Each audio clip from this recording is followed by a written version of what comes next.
Oh, God bless you. Thank you all for coming and sharing part of these great educational experiences. The idea of study the book of Eov, the book of Job. It's a series of lectures. Tonight we're going to have introduction to book of Eov, book of Job, and if times allow, we'll go to the first chapter. It's a pleasure to see the new faces, and I hope that you enjoy the subject as much as it sounds like, wow, book of Job is so sad. It's not so sad. It's actually a very happy story. You just need to know how to read it properly. Right, friend? Thank you. Anyway, three important books in the Tanakh, in the Jewish Old Testament canon, are connected to each other very much. One is called Mishlei, the book of Proverbs. The other one is called Kohelet, the book of Ecclesiastes. The third one is called the book of Eov, the book of Job. Why they are very connected? It's because all three deals with the idea of theology and philosophy and Jewish thought, which have a lot of implications to our lives. The book of Proverbs, believed the way that Talmud described, written by the wise man of that time, King Solomon, son of King David and Bathsheba, he wrote this great book of Proverbs, try to tell us in the wisdom literature the God of justice. God is great, God give a reward to the righteous and punishment to the wicked, etc.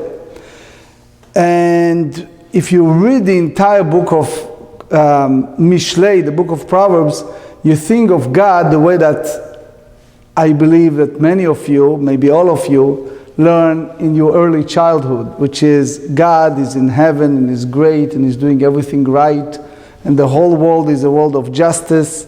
And this type of Laliland is the structure of the book of Proverbs. So why I said that the whole three represent the wisdom literature, because this is the first perspective we get in our early childhood, but it's not just the Jewish faith. As you know, Christians and others get the same structure. Then we have the kind of challenging God. Instead of saying God is fair, God is justice, God does everything right, we have the second book that is called Kohelet. We read in the festival of Sukkot, the Ecclesiastic, that start challenging God. Oh, it's not always fair. Life is not always right. Something is unanticipated. How come things happen to certain people? Almost like Rabbi Kushner. Why things happen? Why great people have such a bad things, and people who are really wicked have a great life? And those challenges come up in kind of, I may call it, in development of our adulthood. And then we reach the third book in the literature of wisdom that is called the book of Eov, or in English, Job, is a biblical character involved with a apparently very sad story. But the truth is, it's dealing with something that it appears they're happening in heaven. What's going on above there? You know, those who speak in a Yiddish club, right? Was tut sich dorten? What's happening up there? We are dealing with something that it's not so much attached to our daily life, but something that lifts us higher to see the world in a total different angle, total different perspective. So, in a very, very short and unfair summary, we may say that the book of Job, dealing with angelic entities like the God, the great God, and it's like the Greek methodology that speaks about pleroma, the great entities around God, like the book of Ezekiel, those chariots, those great entities. And one of them, we in the anthropomorphic, in the human language, interpret it as some type of Satan, or the other side, or enemy, or whatever you want to call it, that appear before, which we call God. and said, that's not right.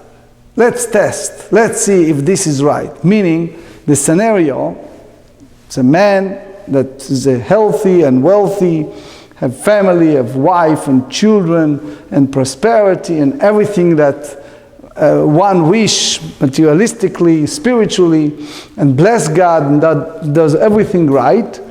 But then, in a way, the omnipresent God said to all of these angelic entities, look at this Job, look how great man is he, how he served me, how he blessed me, how he does everything right.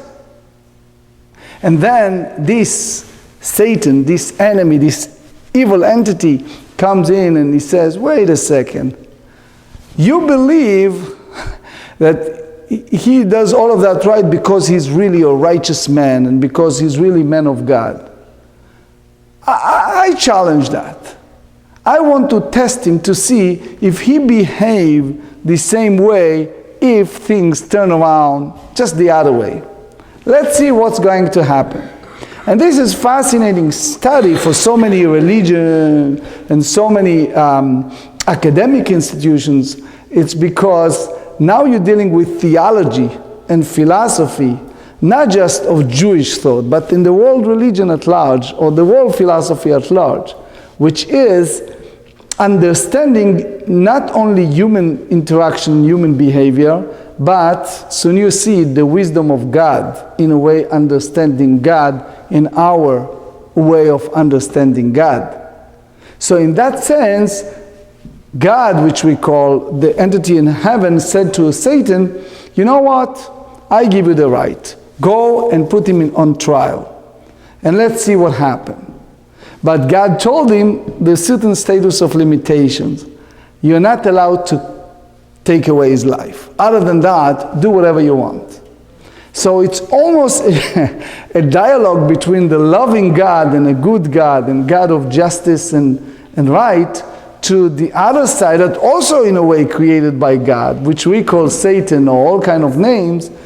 And that entity want kind of to justify certain things that Job has. So why it's so important? It's important because you see the dynamic of the interaction between the supernatural power, between the metaphysical world and our mundane world. Because in the text, soon we're going to read, you see a person that actually lose everything, just almost overnight. Obviously it's in a graduate process, but he starts losing his wealth, he starts losing his family, he starts burying his children, he starts getting all those diseases, and the situation getting worse and worse and worse and worse and worse. And the truth of the matter, from either historical perspective or theological perspective, Job did not deserve anything. He didn't do any bad. But the first 2 chapters, he is constantly thanking God. In a way, as the Mishnah, the oral teaching teach us, at the beginning of the Mishnayot is the tractate called Brachot on chapter 9, that tells a person should thank God, as we said in Shema Israel, thank God even the time that appears a hard time. You should still recognize that God is a loving God and you should be thankful to God. But then on chapter 3, things change. When he's irritated, all of his diseases, body, and all the emotional hardship of losing everything, he became embittered and he tried to express himself, his frustration, his anger, his life circumstance. But then is the whole large part of the book dealing with all of his quote unquote, or may not quote unquote, I said quote unquote, friends.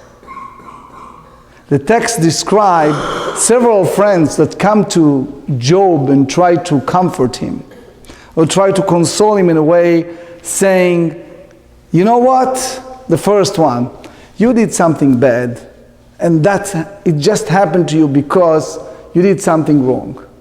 in our simple language. Oh, maybe you didn't give enough charity, you didn't treat certain people a certain way, you didn't speak properly to all kind of ideas. It's almost, and I'm sorry to say, but when I hear people explaining Holocaust to us, I get very irritated. Not only because in my family they lost 72 members of the family during the Holocaust, but the whole idea of explaining to people how 1.5 million children die in the Shoah, or try even to attempt to explain these type of things, it's beyond outrageous. How in the world a person can go there and give an idea that this happened, you know that pastor, I don't want to mention his name, things happened because things happened there, and that's the way of God to pay back for something that happened over there. We don't go there. That's too low for us to think that way. But obviously, some of Job's friends try to say it. Try, in a way, instead of saying, okay, things will get better, and encourage him, they come there and try to point fingers. You did this wrong, you did that wrong, and that's the reason why things happen to you. These type of friends, you don't need enemies.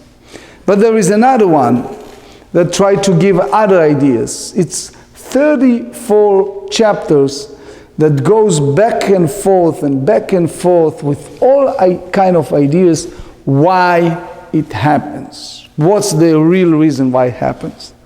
And the beauty, in a sense of theology or philosophy, a Jewish thought is, you and I, no one knows if this is the real reason.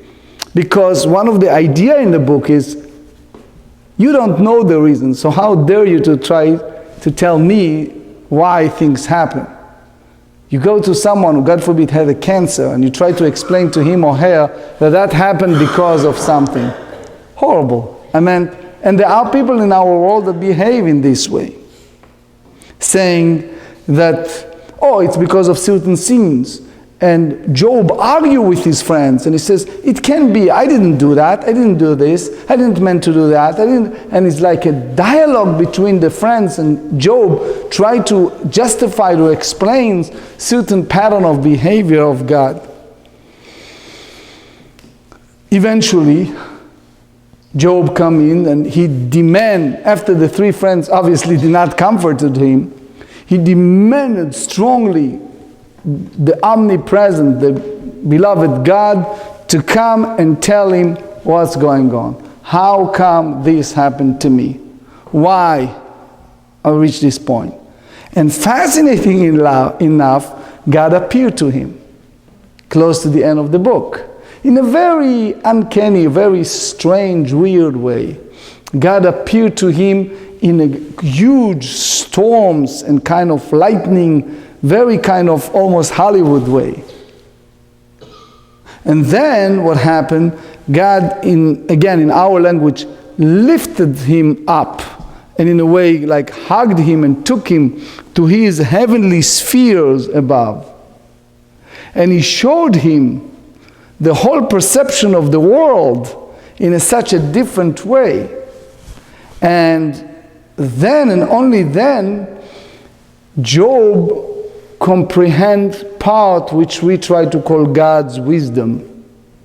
God tried to show him the animals and flowers and all kind of interaction in the global world. And surely and slowly, as much as we try to struggle if Job really understands now or not, the good news is it calms him down. Just by having conversation or just by seeing the world in a total different way. It gives, again in our language, to Job more humbleness, more kind of submissiveness to the omnipresent power. So in a way, now Job understands that he lost everything not because of punishment, as we all read at the beginning, if you prepare the lecture. Not in a sense of punishment, but in a sense of you don't need to understand because you'll never be able to understand. But from now on, Job trusted the wisdom of the Lord. That's a total different stages, the Maimonides said, of understanding God. So now he reached a level of faith, which is so crucial to any faith group, that he is now be able to understand that there's a lot of things happen in our world, both personal world and the world at large, that we not necessarily reach a point in our short, brief life to understand part or full of reasoning for certain things, cause and result. We understand further on the whole concept of world religion, which is the afterlife. The idea that the spirit never died, just the body. Islam, for example, not only as a monotheistic religion, took that concept at heart, but they are really strictly identical in their following Judaism, in that belief that the transitionality, the temporary life in this world, and the whole goal of life is the afterlife, and therefore the capability of understanding God or the world is only when you are free of the materialistic body limitations. Later on, in the 16th century, during the famous Arizal, the great Kabbalists in northern Israel, Tzefat, he goes to another avenue, which again, hard to comprehend, is the whole understanding of esoteric part of life, which is transmigration of soul. You see it in a different version in Christianity, the reincarnation philosophy, which is the idea that sins applies not to this life, but to previous life. You see it in Hinduism, you see it in Christianity, and many hold, based on the 16th century Arizal, that is based on the story of Eov, of the Job. So, many times, I have the privilege to talk to people and they ask those questions. Rabbi, why things happen? Why this happen? How come things turn in a certain way? And I try to explain to people, even a great man like Moshe Rabbeinu, like Moses, asked God in a very strong language, Horeini na et darkecha, please Almighty God, explain to me, at least in part, what's going on, what's the purpose of life, why I'm here, what's the goal, why I was born to a certain family, why I was part of certain extended family, part of certain environment, why I live in certain location, what exactly you want from me, what do you want to do, what do you want from nation, what is the path of you omnipresence in the world, why you conduct the world in certain way, why you don't give me more opportunity to understand you. In the Kabbalistic language, which is very high, we just grasp the vignette, the key point, it's called Chamishim Darkei Bina. There are, in a way, 50 avenues to understand the wisdom of God, and even the greatest man in Jewish history, which is Moses, reached only 49 levels. So that means that only when a person totally departure from his or her body, they were able to understand certain things that during this life, it's impossible. And here you see a very serious mechanism between the well-known philosophy of suffering in Buddhism and the really source of that in the book of Job. If you try to make some type of juxtaposition, understanding the comparative religion between Buddhism and Judaism, because Buddhism, the whole philosophy is based on the idea that the Buddha went to that state of seclusion for a long time, and he came out with 8 levels of truth, which is the birth is suffering, the death is suffering, the life is suffering, and only by knowing yourself or knowing your highest being, you'll be able to deal properly with suffering. In Judaism, we say that the concept of suffering, it's not necessarily Jewish concept, it's a general concept that in a simple language, we at the first stage do not understand. That's the first stage for us to begin our understanding, is to state that we do not understand. Why? The Maimonides put it in a very simple way. He said, if you tell me that there is a creator who created all of its creatures, he is the only one who is unlimited. And because he created its creature in limitation, meaning you agree that a person is never exceeded certain amount of life, of years of life, is a brief life and no one knows how long, and no one is immortal. Therefore, you'll never be able to understand as someone that is unlimited, because he sees everything before, in between, and after. So this is another important idea, that we going for a certain way. People ask me this question all the time, based on the book of Job. Rabbi, do you believe in hell? Do you believe in afterlife? What exactly going to happen when you bury a person? What exactly happened in Olam Haba, in the Jewish understanding of paradise or afterlife? The key question is, Rabbi, are we going to hell? And I hear that question often in my more than 20 years in rabbinate. The question of what happened after life, or in a way there is life after death. It's a common question, especially to my surprise, young people ask. And just one of many stories, it was the woman that comes and she asked a question. She said, I got married and I lost my husband shortly afterward, and the twin babies that was born now grown up, and they ask question about the father, and I don't know what is proper for me to say and to answer, because they're raised in a traditional way, and I need to explain to them God, and God of justice, and God of fairness, and they never have the privilege to know the father.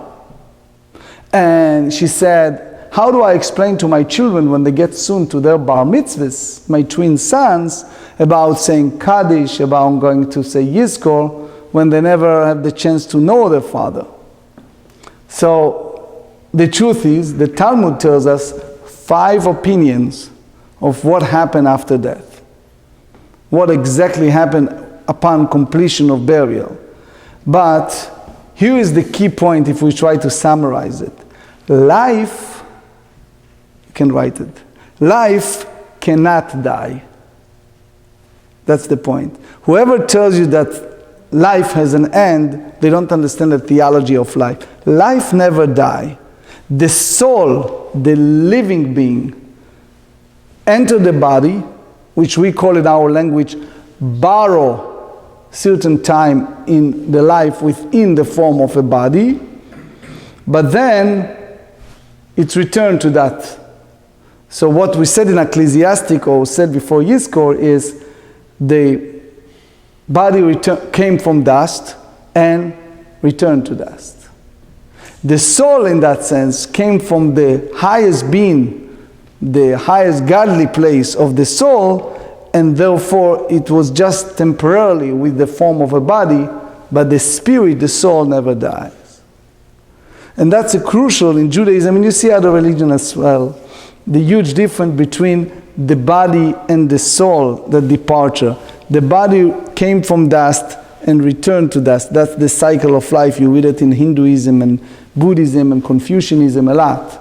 The whole cycle, the karma, the whole idea of cycle of life.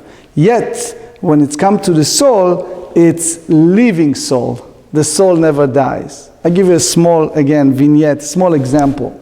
The Talmud said, every time you mention a name of a righteous man, for example, we mentioned a lot Rashi, right? Or name of rabbis. They said that the lips are moving in the graves. What does that mean? It's not figurative. It's the idea that their spirit, their teaching never dies. They are among the living because you're basically communicating with them. You use their teaching as a living soul teaching.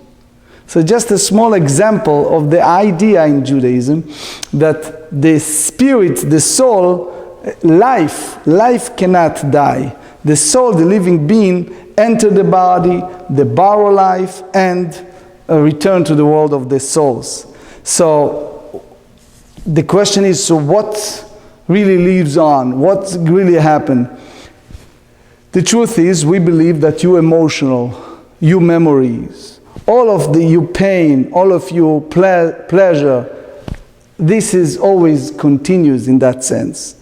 It's almost like oxymoron, that's a continuation of life. Why? Because life in Judaism lives, body dies. Let me repeat, that's one of the conclusions from these books.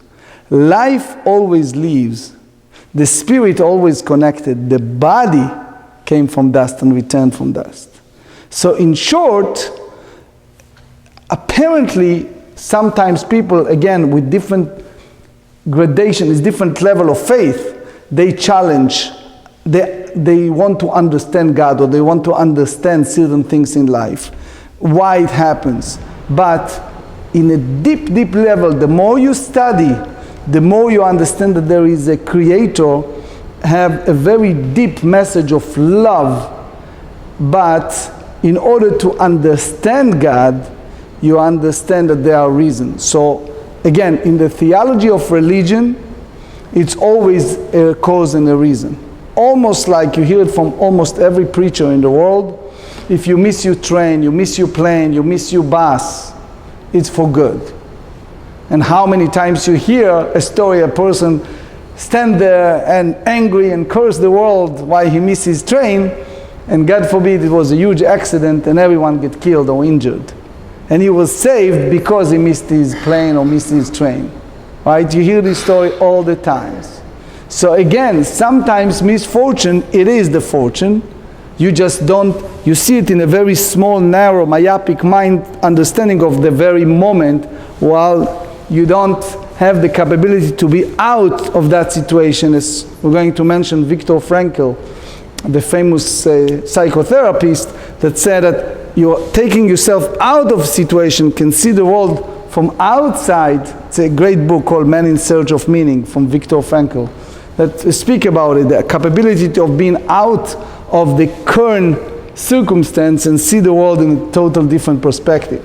So what we are doing in a study of Book of Job, or now in introduction of Book of Job, we try to juxtapose or compare biblical images. Here I'm talking to a group of traditional Jews. So we have in our prayer the blessing in the Shmoneh Esrei, in the Amidah, blessed are you God, who's shield of Abraham. So you ask a simple question, why shield of Abraham? Noah precedes Abraham, and he withstand with a lot of trials and tribulations. Job also was able to survive with faith, yet we are using all the time shield of Abraham. What's the real difference between those characters? The answer, if you look at the first verse in the book of Job, just a vignette of the first verse. The first pasuk used the entity of Job. This man was blameless and upright. He feared God and shunned evil. If you read the book of Bereshit, the book of Genesis, the beginning of Parshat Noah, the biblical portion of Noah, the Torah said, Et ha'elokim italech Noach, meaning Noah walking with God. Huge difference. In that sense, it's not sufficient to be a good person. You can miss the whole life purpose if you are just a good person. You have to walk with God, meaning you have to understand why God put you on this planet and walk spiritually hand with the omnipresence, which is a total different understanding, different meaning of life. Because the goal of all of that is the person to ask himself, when it's all said and done, why I'm here? What is my purpose in life? Why God put me here? Why I was born to a certain family? Why I need to face these challenges? What's going on in the downside of life? And by understanding that Abraham, as the Mishnah in Ethics tells us, were able to bless God even the worst of the worst, 10 trials and tribulation, 10 level of tremendous crisis, that make him in a way the forefather of the Jewish faith and also the Muslim faith in some way, that he was able above Noah, above Job, to believe in God. Now, few points before we read the book, I need to point it out. They are, as far as the translation, Jenny did a good job by making copy of the translation, but you should know in general there is a problem with translation of books, particularly biblical books. The book of Eov, the book of Job, have a lot of new and rare Hebrew words. Not enough biblical words that's not used in the modern Hebrew, but there are particular words that used only in the book of Job. And because of that, the moment you're translating those words, you open yourself to a certain agenda. If you belong to a certain faith group, you basically come up with agenda of your faith group. So therefore, in general, I can say that most of the translation that I get is not a real translation of the Hebrew text. Sorry. Now, the book itself, many opinions. There are school of thought, and I respect all of them. I'm just mentioning to you the reality of different thought. There is one school of thought that said it was several authors that put together the manuscript and put together the book of Job. It's one. There is a very strong opinion of others that said, no, this is unified of whole coherent writing with a very clear agenda. Soon you see what's the agenda, very different than the mainstream scholarship. The whole idea of big part of book of Job, the dialogue between Job and his friends, it's the idea that check always who are your real friends. We all know that real friends are only in time of crisis, you know, who are your real friends, right? But then you need to know if those friends have the certain agenda or certain intent, the way they're speaking to you for certain reasons. Is their personal agenda, is their really interest of you, or they have other idea? What's the theological and philosophical of dialogue between a person and his fellow is a crucial part of understanding the dynamic in the book. But as we said earlier, the whole idea of understanding suffering in the world, go to Africa, go to South America, go to the third world, you see the abundance of suffering that it's hard for us in the Western world to comprehend. And you ask yourself, where is God? Why Hitler didn't turn to be like Lot's wife, a pillar of salt? And why God allowed this to happen in the world? Those painful question of understanding suffering, we kind of by the end understand, but if you're just expecting to have an instant answer to all of your questions by studying the book of Job, you find this book unsatisfying. And why I'm saying that, it's because it leads you to faith, it leads you to understand better, but it's not going to solve all of your questions in life. Furthermore, if you remember once I share with you a story about a man that reaches 100th birthday. I don't know if you remember my story, but if not, I'll say it again. It's a story about a man that reaches 100th birthday, and he made a big party. So one of his friends came and said, you look so beautiful, so handsome and vivacious and young and beautiful. What's the secret of your long life, longevity and survival? So he said, it's very simple. When I was 25, I have a lot of questions. I didn't understand God, I didn't understand the world, I didn't understand life, and I was very obstinate, say, God, you got to explain to me. So one Friday night, I fall asleep, and the angel of death came. And he said, listen carefully, I have answers to all of your questions. Come with me, I promise I'll give you all the answers. And since that time, I have no more questions. So the whole idea of living in life of question, that's core understanding of Judaism. Because there are people who come here or elsewhere to study the book of Job with idea of instant answer, instant gratification, instant knowledge of everything, the whole big question of life. My dear friends, that's not what life is all about, and that's not what the sacredness of the book of Job is all about. Job is basically on trial. He is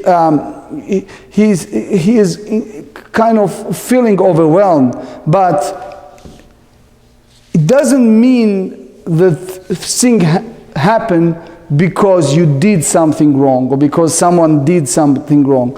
The whole idea from the very early state of the book is so clear that said, Job, you are not guilty. You did not do anything wrong. And that's the core understanding to start the whole book.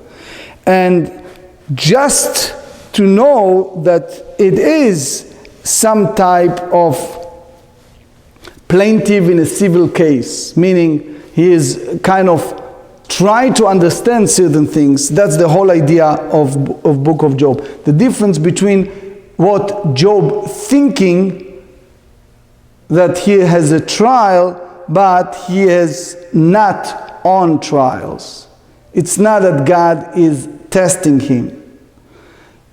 The bottom line is this. The book of Job, it's not about the protagonist. It's not about Job.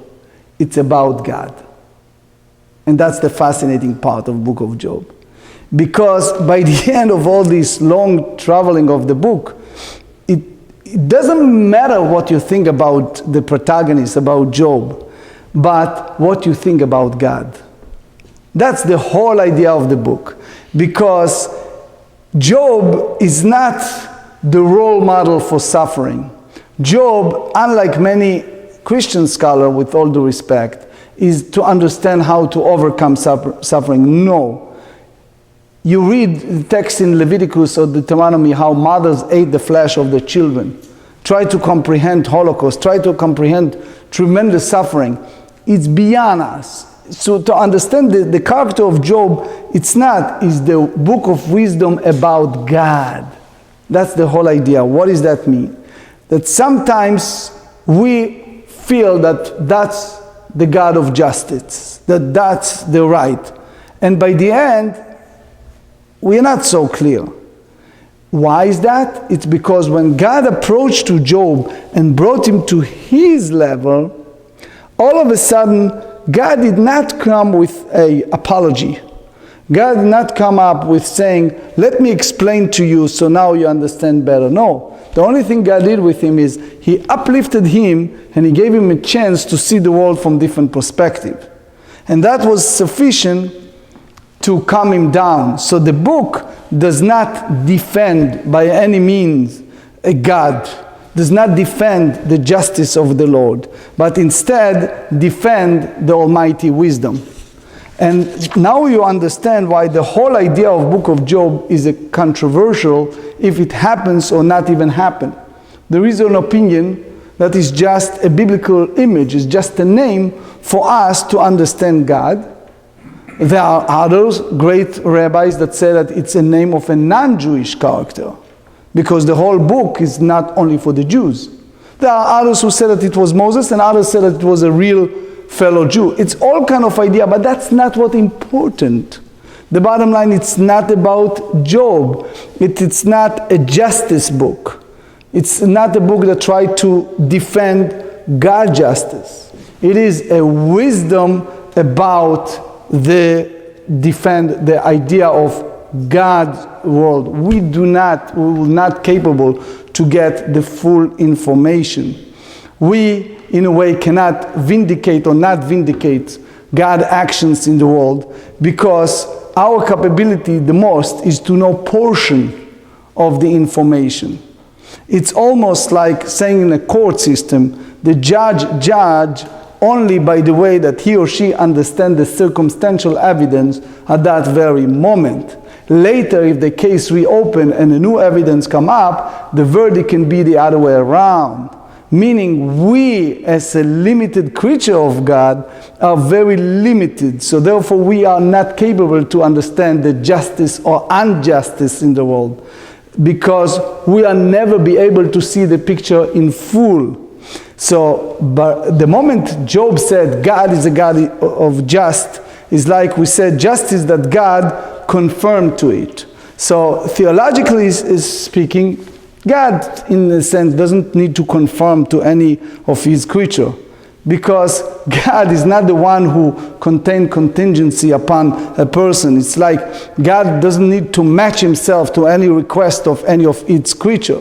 So it's better to say that the justice follow from God, but the truth has to be said that we'll never know the total truth. The book is not about justice, it's about God's wisdom. And that's one important message I would like you to walk out of this session, is to understand the book of Job is not about the characters, it's not so much about his friends, it's just about God's wisdom. Is exactly what I think Viktor Frankl, it was a secular professor, may rest in peace, that sent unfortunately to a concentration camp and suffer like everyone else in the horrible Nazis Germany. And he wrote, he was a well-known, well-respected award winner American psychotherapist who specialized in psychiatry, MD. And he wrote a book, it's called Man in Search of Meaning, Viktor Frankl.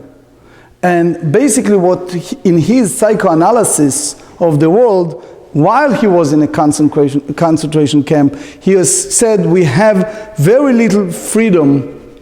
Listen carefully to the language. We have very little freedom over what happened to us, to me in a concentration camp in Auschwitz. I'm very limited to understand little freedom over why things happen to me in a certain way. But in our lives, we do have a freedom. We have this unconditional freedom to how to choose to respond to certain event, especially to crisis. And that's the beauty of Viktor Frankl understand the book of Job.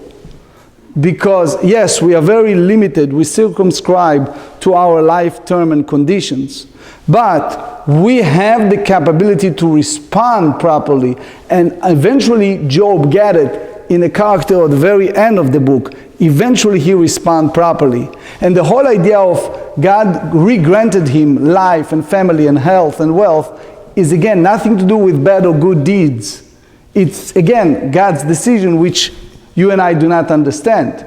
But we do understand that there is a biggest picture than we see. So therefore, it's a self-transformation book. It's basically bring us from the point of sometimes anger at God or anger at certain situation, earthquake, world crisis, tsunami, all kind of lack of justice in the world, encourage us. And that's basically the last word I would like to conclude in this introduction of the book of Job. And then if anyone have a question, you're welcome to ask me. When I study in the Hebrew University, we have a giant professor, which I assume many of you heard the name, Professor Leibovitz. It was a brother and sister, Nehama Leibovitz and Yeshayahu Leibovitz. He was a German Jew, like the old-fashioned German Jew, if you know what I mean, with all due respect. So it was one of the professor, Rivka Schatz, and she was again, may she rest in peace, one of the leading professor in a Hebrew University. Her, if I'm not mistaken, either daughter or son, I don't remember who, but one of her children had a tremendous accident. And we all pray for the child. And we pray, secular, observant, we all pray for the child to come out well. One day while Professor Leibovitz was standing holy his cathedral, when he was talking, he was always holding his standard like that. So he was standing there and teaching, and all of a sudden the door was open, Rivka walked in, and she was shouting and yelling. The child opened his eyes and tried communicating, and she was happy, and she was, thank God, thank God, thank God. The child communicating, the child wonderful, the people hug and kiss, wonderful. Professor Leibovitz was standing there like a freezing cold Yeke, German Jew, not moving an inch. And then she came, she held him, and she says, Professor Leibovitz, could you imagine? My child is now communicating. I never forget, he looked at her and he said, Rivka, let me ask you a question. Do you thank God the same way as you are thanking now if things turn around just the other way? Meaning, you are so thankful to the big God, the great loving God, because you pray for something and it happens the way you're praying, and the child revivified, and it's a normal human reactions. But you're going to tell me that you're going to bless God the same way if, God forbid, it just turned the other way around? Or you may be very angry at God. You may be very frustrated with God. Your normal human reaction handling crisis will be very different eventually if you're overreacting now. And I never forget, the whole class was like 30 seconds of total silence in the room. But it was a very, very, very deep message that I never forget from this wisdom of Professor Leibovitz, may rest in peace. And that the whole idea of Book of Job is to understand how much we do not understand, but also to know that there is a broader wisdom of the Master of the Universe, which we may or may not be able to understand in part or more or less during our short life. At this time, for any question, concern, this is your time to ask.